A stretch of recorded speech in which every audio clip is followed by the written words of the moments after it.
You know, they say he who seeks revenge should remember to dig 2 graves. Salut tout le monde, c'est Xavier, bienvenue sur WatchMojo français. Aujourd'hui on se retrouve pour le top 10 des actes de vengeance les plus sanglants de l'histoire. These bombs are now in production, and even more powerful forms are in development. Pour cette liste, on va s'intéresser aux actes les plus brutaux inspirés par la vengeance à travers le temps. Laquelle de ces propositions vous semble la plus choquante? Dites-le moi dans les commentaires. Les 47 Ronin. En 1701, le seigneur féodal Asano Naganori a été contraint de se faire seppuku après avoir agressé Kira Yoshinaka, un fonctionnaire de la cour qui l'avait harcelé et insulté. Au cours des 2 années suivantes, des samouraïs d'Asano, devenus 100 maîtres ou Ronin à la suite de la mort de leur chef, mettent au point un complot élaboré pour se venger de Kira. En 1703, les Ronin se rassemblent et partent à l'assaut, tuant 19 personnes, dont Kira qui refuse le seppuku, et en blessant 22 autres.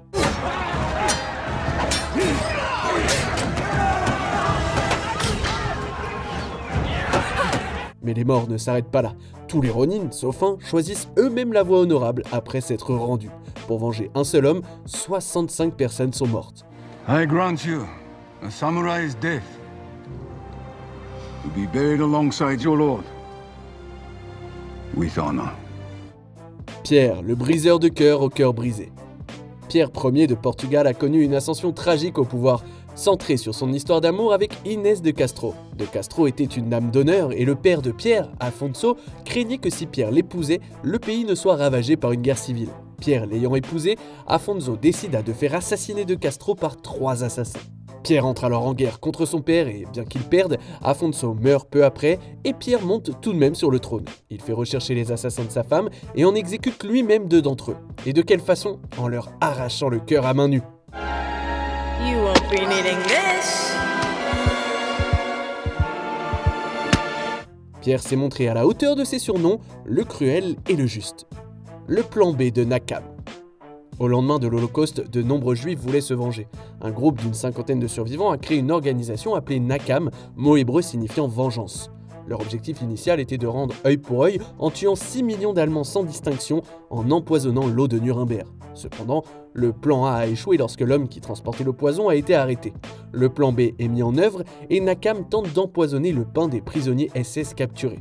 Environ 3000 pains ont été empoisonnés. Selon l'un des anciens membres, environ 400 prisonniers sont morts, mais d'autres rapports suggèrent qu'il n'y a pas eu de décès. Quel que soit le nombre de morts réels, le nombre prévu reste quand même incroyable.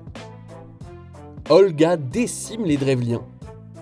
Olga était l'épouse d'Igor, souverain de la Russe de Kiev, une fédération située sur les actuelles Russie, Biélorussie et Ukraine. Les Drevliens, une tribu voisine, ont tué Igor après qu'il leur a réclamé un tribut et ont proposé à Olga d'épouser son meurtrier, le prince Mal. Elle fait semblant d'accepter l'offre, mais fait enterrer ou brûler vifs les messagers et les ambassadeurs des Drevliens. Lorsqu'elle est allée se recueillir sur la tombe de son mari, elle a fait massacrer par ses hommes les 5000 Drevliens ivres présents.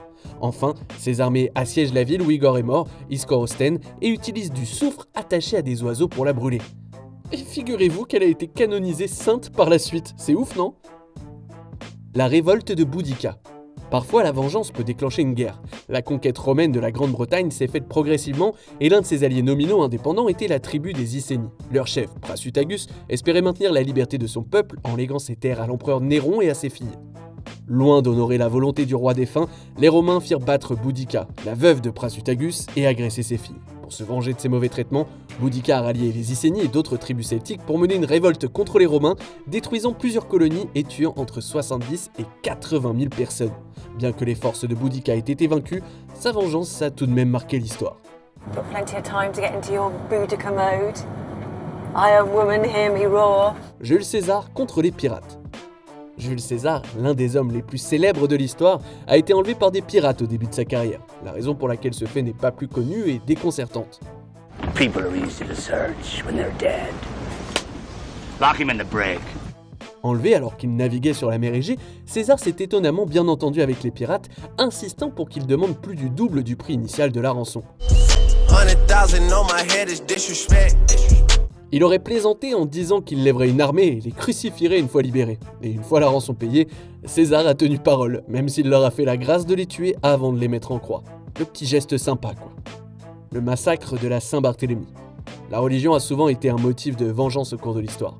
En 1572, les Huguenots protestants français avaient rompu avec l'Église catholique et le pays tout entier était en proie à une guerre civile qui durait depuis des décennies. De nombreux Huguenots importants se trouvaient à Paris pour assister au mariage de la sœur du roi Charles IX, Marguerite, qui avait épousé un protestant. À l'instigation de la mère du roi, Catherine de Médicis, Charles ordonne l'assassinat des Huguenots les plus en vue de la ville.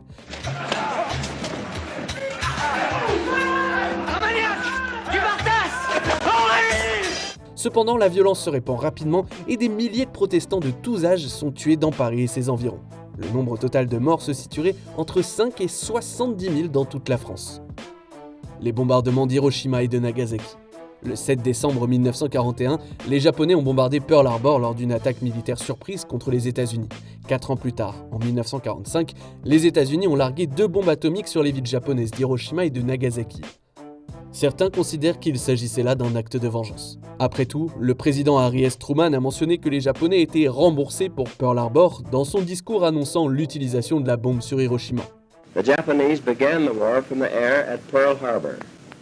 They have been repaid manyfold. Pour être clair, la plupart des historiens et des experts s'accordent à dire que la décision d'utiliser les bombes était une tactique militaire afin d'accélérer la conclusion de la guerre, étant donné que le Japon avait refusé de se rendre. Mais compte tenu des centaines de milliers de morts, on peut comprendre que ça ressemble davantage à une vengeance. Alexandre le Grand massacre les Tyriens. Alexandre est peut-être appelé le Grand, mais il pouvait aussi se montrer terrible et totalement impitoyable lorsqu'il était en colère. Le général cherchait à s'emparer de Tyr, situé en partie sur une petite île lourdement fortifiée de la Méditerranée. Sa tentative de négocier la prise de la ville est rejetée et les hommes qu'il envoie sont tués et jetés à la mer. N'ayant pas accès à des navires, Alexandre fit construire une immense chaussée pour attaquer directement la ville, ce qui prit des mois. Pendant ce temps, certains de ses soldats sont capturés et exécutés sur les murailles. Lorsqu'Alexandre a finalement conquis la ville, la mort de ces hommes l'a rendu si furieux qu'il a ordonné l'exécution de 8000 habitants et en a vendu 30 000 autres en esclavage. On arrive presque à la fin. Nous publions de nouvelles vidéos chaque jour, alors avant de continuer, abonnez-vous et activez la petite cloche et les notifications sur téléphone pour ne rien rater. Genghis Khan anéantit un empire. L'empire khwarazmide était un empire d'Asie centrale composé principalement de l'Iran et de l'Afghanistan actuel. Les Khwarazmides ont réussi à hériter Genghis Khan après avoir exécuté une caravane de marchands et plus tard un ambassadeur. Cela incita le chef mongol à les envahir en 1219, interrompant ainsi une autre guerre en Chine. En 2 ans seulement, le Grand Khan a réussi à conquérir l'ensemble de l'empire khwarazmien, l'un des plus grands empires terrestres de tous les temps. Ce fut l'une des guerres les plus sanglantes de l'histoire. Entre 10 et 15 millions de personnes ont été tuées.